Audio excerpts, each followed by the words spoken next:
오늘 우리는 고난주간 특별 새벽기도의 3일째를 맞이합니다. 오늘은 특별히 예수님께서 제자들의 발을 씻으신 세례식이, 세족식이 있는 날입니다.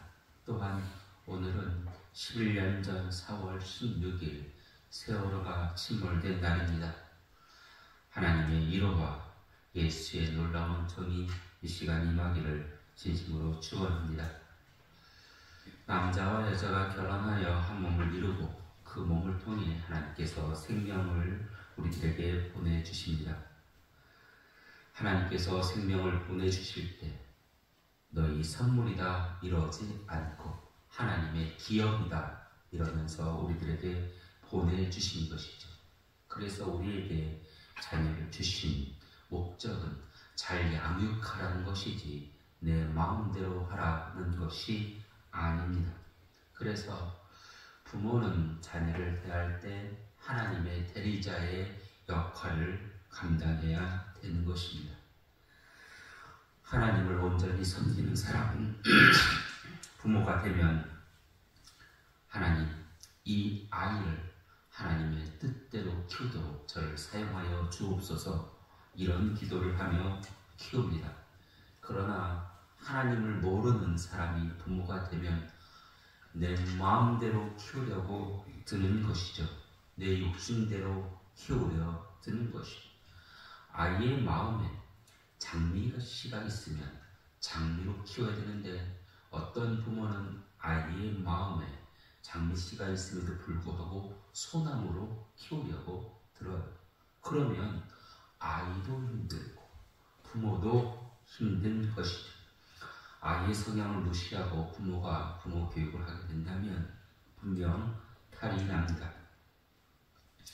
나중에 부모가 원하는 직업을 가질지라도 아이는 행복을 누릴 수가 없습니다. 현명한 부모는 하나님이 이 아이에게 분명 특별한 씨앗을 심으셨다. 이런 마음을 생각하며 키웁니다. 부모는 정성을 다해 아이를 키우는데 때로는 아이가 이 부모의 정성을 받아주지 않을 때가 있습니다. 그러면 부모는 어떻게 해야 할까요?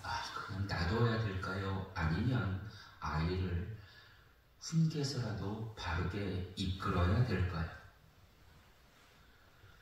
사랑만 주는 것이 좋은 부모가 아니라 회초리를 드는 것도 때로는 좋은 부모가 되는 것이죠. 이스라엘 민족에게 부모는 누구인가? 부모는 하나님이에요. 그래서 하나님은 그들에게 사랑을 주기도 하고 회초리를 들기도 하십니다. 하나님이 이스라엘 민족에게 원하시는 것은 하늘에 주신 그 말씀대로 살아가는 것, 말씀에서 벗어나지 않는 것, 그것이 행복의 길임을 하나님은 그들에게 가르쳤고 또한 원하셨습니다.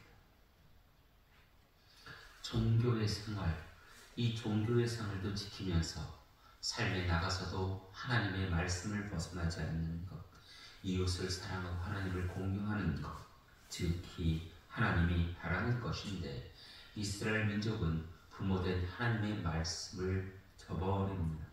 3절의 말씀에 보면 정의와 공의를 행하라 이렇게 말합니다. 그래서 구약의 선지서들은 이런 이야기가 많이 나오는데 정의와 공의가 무엇인가 헷갈릴 때가 있죠. 그래서 이런 말씀이 나오면 뒤에 구절을 읽어보면 하나님이 원하는 정의와 공의가 무엇인가 잘 알 수가 있습니다. 오늘 말씀에 보면 탈취당한 자를 압박하는 자의 손에서 건지는 것, 이것을 정의와 공의라고 이야기합니다. 어떤 사람이 길 가다가 강도를 만나 쓰러져 있으면 어떻게 해야 되나요? 그 사람의 처지를 막론하고 그냥 그 사람을 건져주는 것. 예수님께서 이 말씀을 하신 것이죠. 강도 만난 사람을 사마리아 사람이 구해줬다. 죽어가는 그 영혼을 먼저 생각해야지. 왜 강도 만났느냐 따지고 들어서는 안 됩니다. 이 사람을 돌보아주는 것을 정의라고 할 수가 있습니다. 그럼 어떤 사람들은 이렇게 물어봅니다. 내 인생에서요, 강도 만난 사람을 본 적이 없어요. 이렇게 말하는 사람이 있는데, 실제로는 우리 주변에 직접적인 강도는 아니지만 강도와 비슷한 사람을 만나 고생하는 사람들을 흔히 볼 수가 있습니다. 어떤 회사 사장이요, 직원을 대할 때 그들을 존중하지 않고 어떻게 하면 일을 많이 시키면서 월급은 조금 줄까, 이것을 궁리하는 사장이 있어요. 일한 만큼 월급을 줘야 되는데 일을 많이 시키고 월급은 적게 주려는 사람, 이 사람을 강도라고 이야기할 수가 있습니다.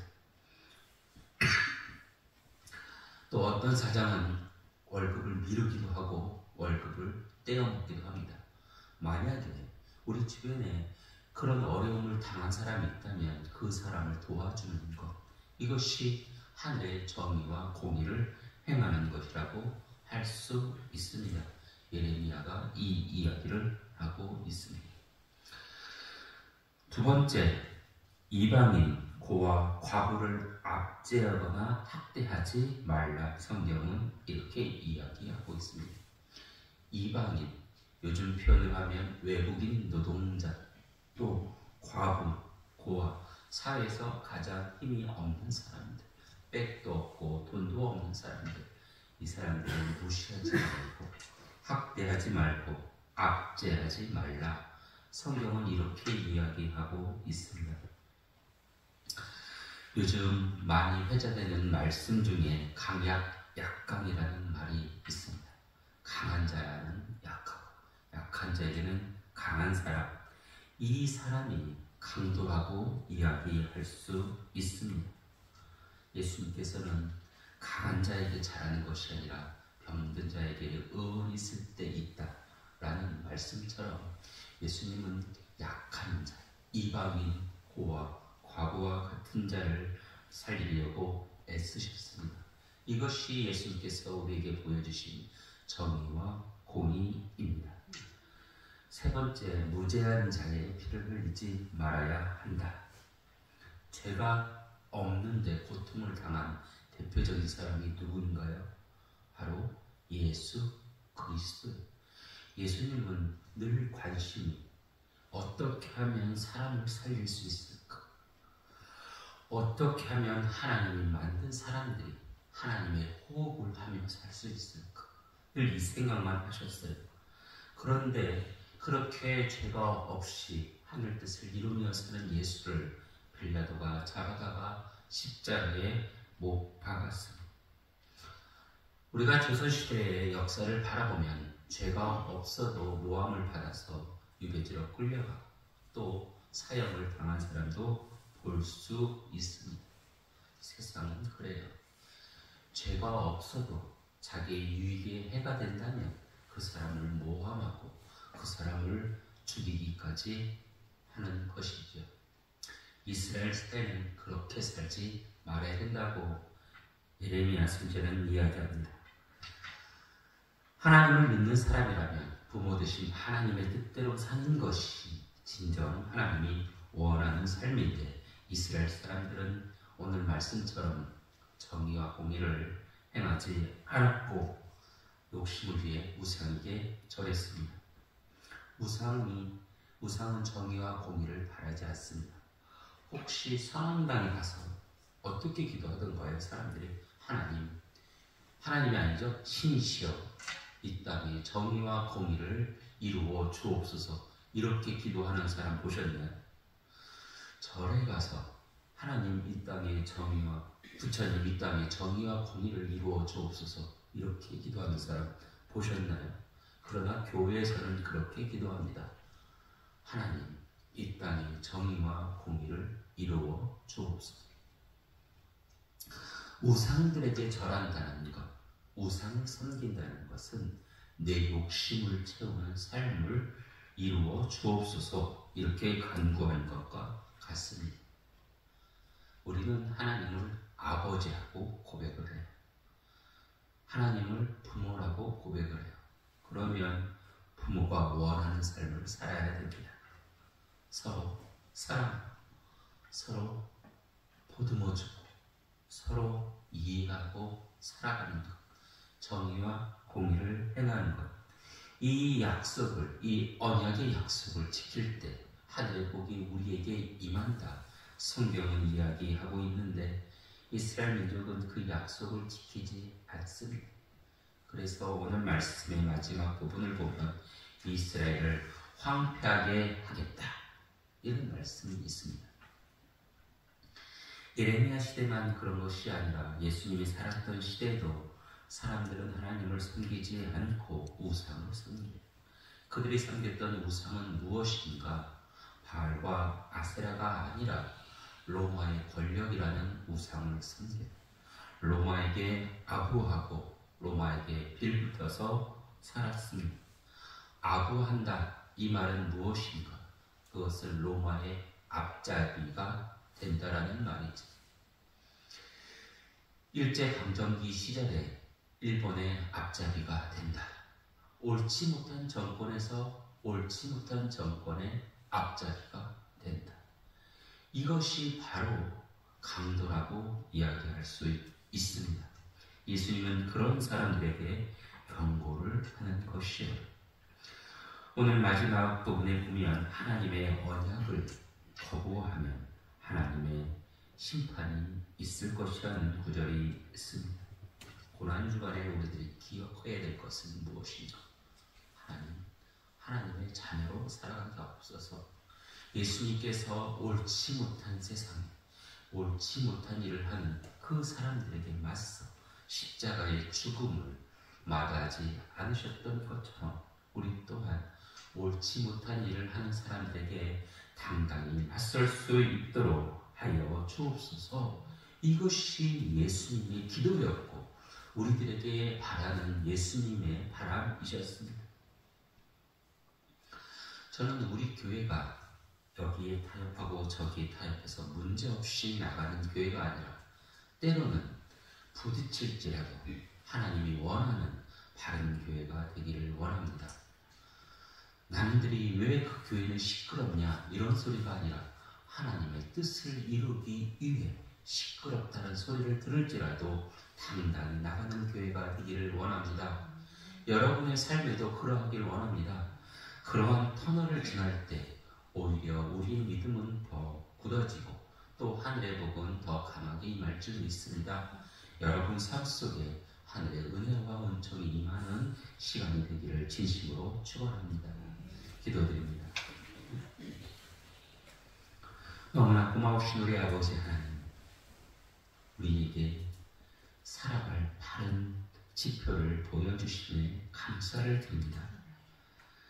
세상은 어떻게 해서라도 자기 유익을 구하며 살지만 우리는 하나님을 바라보며 예수님을 바라보며 하늘이 원하는 삶을 살아가고자 합니다. 악의 유혹이 있을지라도 시험이 있을지라도 당당히 맞서서 이겨나갈 수 있도록 성령께서 우리를 주장하여 주시옵소서. 포악한 자기 대에 끼는 것이 아니라 하나님의 선한 일꾼의 대에 끼어 예수의 제자의 삶을 살아가게 하여 주시옵소서. 오늘은 예수님께서 제자들의 발을 씻으신 세족식이 있는 날입니다. 제자들 앞에 무릎을 꿇고 그들의 더러운 발을 씻기셨던 예수님을 본받아 우리가 먼저 이웃 앞에 무릎을 꿇게 하옵시고 그들의 더러운 죄를 씻는 주님의 도가 되게 하여 주시옵소서. 고난주간을 보내고 있습니다. 우리 자신을 먼저 돌아보게 하옵소서. 다른 사람을 정죄하는 것이 아니라 내 몸에 묻은 더러운 죄를 발견하게 하여 주옵소서. 우리의 죄를 예수 앞에 나와 고백하게 하시고 예수 보혈의 피로 말끔히 씻어 주시옵소서. 하나님의 거룩한 백성으로서 더욱 빛나는 삶을 살아가기를 원합니다. 주 하나님, 빛과 소금으로 살아가게 하옵소서. 세상의 악과 당당히 맞서서 살아가게 하여 주옵소서. 그리하여 하나님이 우리를 보실 때 정말 아름다운 나의 사랑하는 아들이고 딸이구나, 라는 칭찬을 듣게 하여 주시옵소서. 오늘 하루의 삶도 주님만 바라봅니다. 우리의 삶이, 우리의 걸음이 하늘의 정의와 공의를 행하는 걸음이 되게 하여 주시옵소서. 오늘 수요 예배를 맞이할 터인데 이 또한 은혜의 시간으로 채워 주옵소서. 예수님 이름으로 기도드립니다. 아멘.